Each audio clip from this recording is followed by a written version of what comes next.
نحمده ونصلي على رسوله الكريم اما بعد فاعوذ بالله من الشيطان الرجيم بسم الله الرحمن الرحيم رب اشرح لي صدري ويسر لي امري واحلل عقدة من لساني يفقهوا قولي ان الحمد لله نحمده ونستعينه ونستغفره ونعوذ بالله من شرور انفسنا ومن سيئات اعمالنا من يهده الله فلا مضل له ومن يضلله فلا هادي له واشهد ان لا اله الا الله واشهد ان محمدا عبده ورسوله يا ايها الذين امنوا اتقوا الله حق تقاته ولا تموتن الا وانتم مسلمون يا ايها الناس اتقوا ربكم الذي خلقكم من نفس واحدة وخلق منها زوجها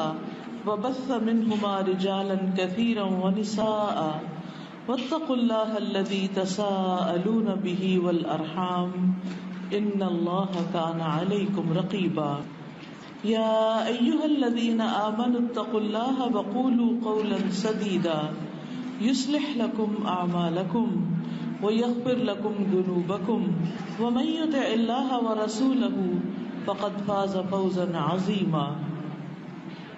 شروع کرتی ہوں اللہ کے نام سے جو بے انتہا مہربان نہایت رحم فرمانے والا ہے. ان الحمد للہ، بے شک سب تعریف اللہ کے لیے ہے، حمد و ثنا اللہ سبحانہ و تعالی ہی کے لیے ہے. نحمدہ، ہم اسی کی تعریف کرتے ہیں. ونستعینہ، اور ہم اسی سے مدد چاہتے ہیں. ونستغفرہ، اور ہم اسی سے بخشش مانگتے ہیں. ونعوذ باللہ من شرور انفسنا، اور ہم اپنے آپ کو اللہ کی پناہ میں دیتے ہیں اپنے نفس کے شر سے بچنے کے لیے. ومن سیئات اعمالنا، اور اپنے اعمال کی برائیوں سے بچنے کے لیے ہم اپنے آپ کو اللہ کی پناہ میں دیتے ہیں. من یہدہ اللہ فلا مضل لہ، جس کو اللہ ہدایت دے دے اسے کوئی گمراہ نہیں کر سکتا. ومن یضللہ فلا ہادی لہ، اور جسے وہ گمراہ کر دے اسے کوئی ہدایت نہیں دے سکتا.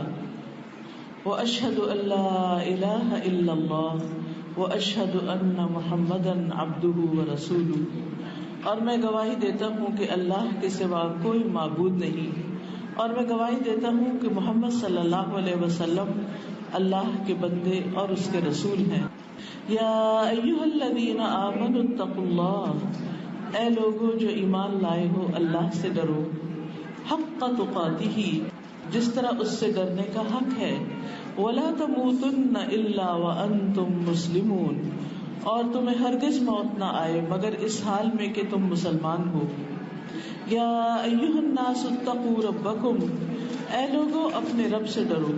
الذی خلقکم من نفس واحدۃ، جس نے تمہیں ایک جان سے پیدا کیا. وخلق منها زوجها، اور اسی سے اس کا جوڑا بنایا. وبث منهما رجالا كثيرا ونساء، اور ان دونوں سے بہت سے مرد اور عورتیں دنیا میں پھیلا دیے. واتقوا الله الذي تساءلون به والارحام، اور ڈرو اللہ سے جس کا نام لے کر تم ایک دوسرے سے اپنے حق مانگتے ہو، اور رشتہ داریوں کے بارے میں خاص طور پر اللہ سے ڈرو. ان اللہ کان علیکم رقیبا، بے شک اللہ تعالیٰ تم پر نگرانی کر رہا ہے.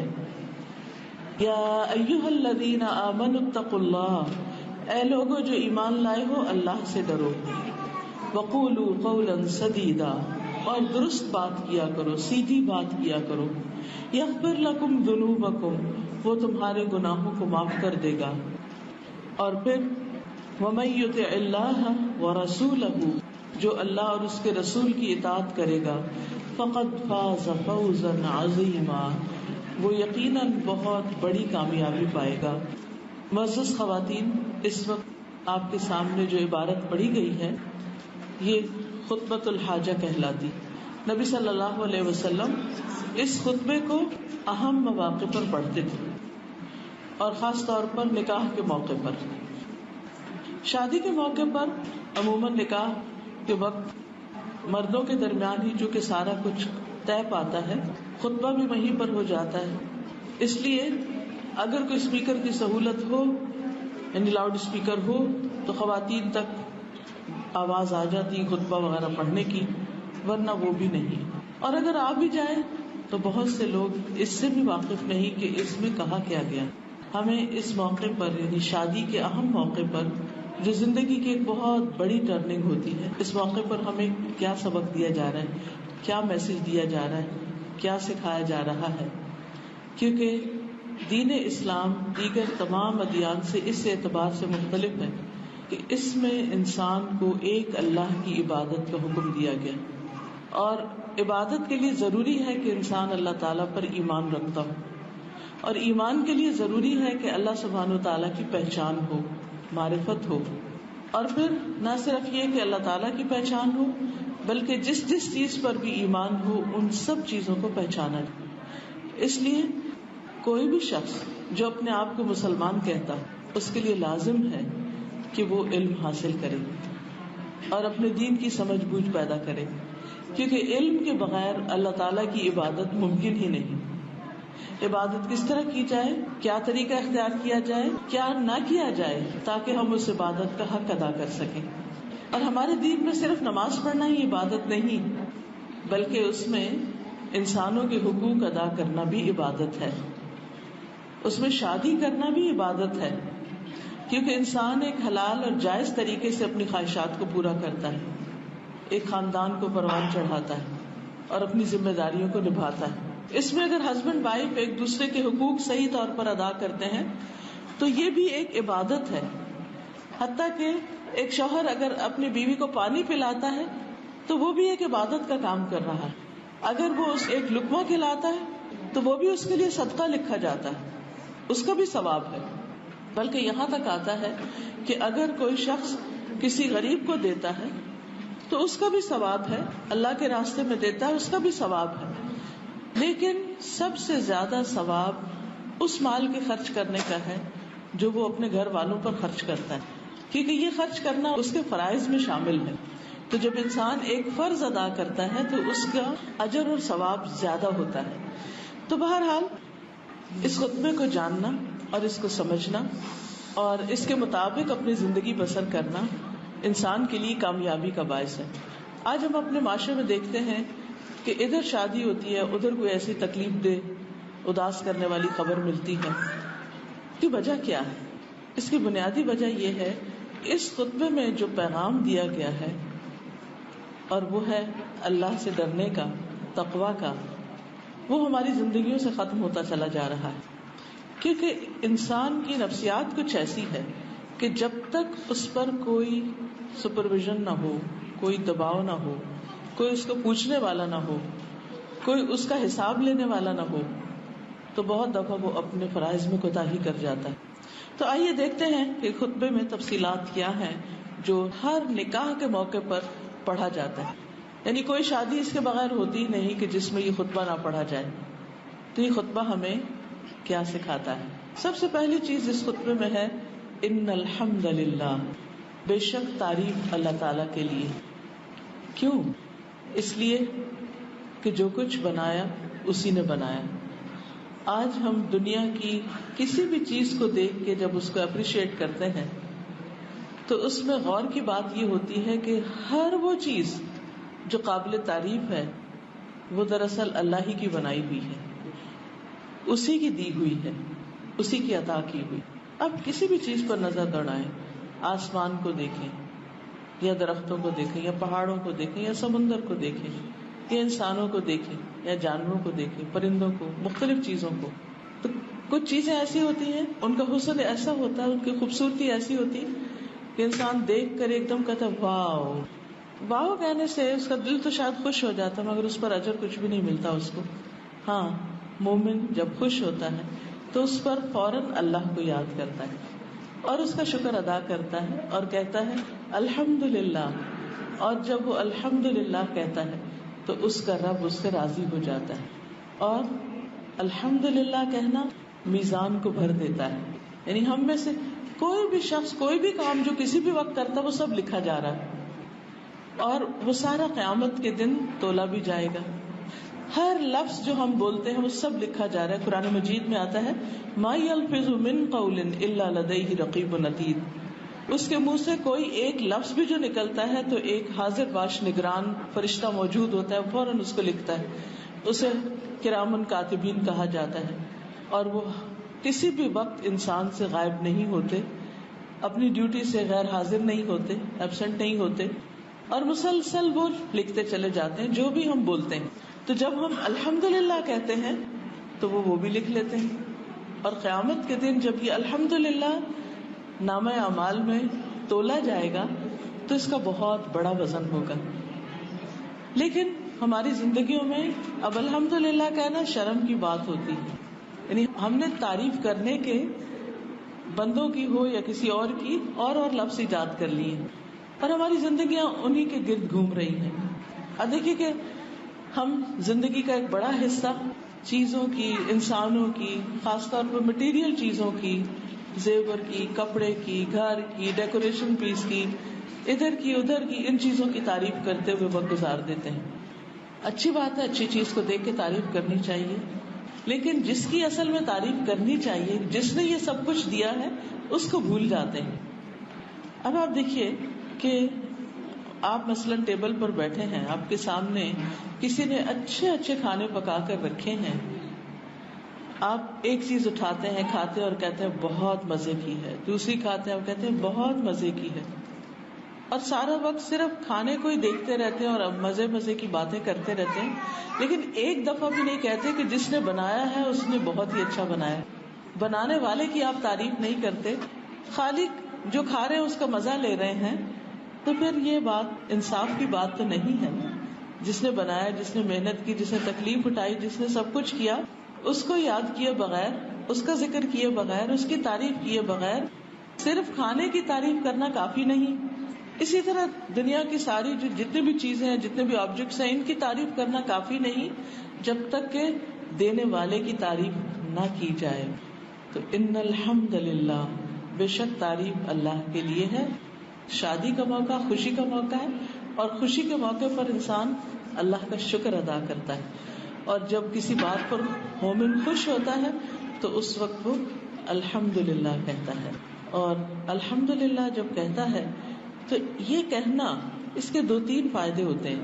نمبر 1 یہ کہ وہ رب راضی ہو جاتا ہے. اچھا, بندوں کی جب آپ تعریف کرتے ہیں تو بعض اوقات بندے اس تعریف کو کافی نہیں سمجھتے. اگر آپ 2 لفظوں میں کریں, اللہ سبحانہ تعالیٰ کی تعریف آپ 2 لفظ میں کرتے ہیں الحمدللہ. جو شخص یہ کہتا ہے, پانی کا ایک گھونٹ پیتا اور الحمدللہ کہتا ہے, کھانے کا ایک لقمہ بھی کھا کے الحمدللہ کہتا ہے, اللہ تعالیٰ اس بندے سے راضی ہو جاتے ہیں. لیکن بندے بندوں سے راضی ہو کے ہی نہیں دیتے.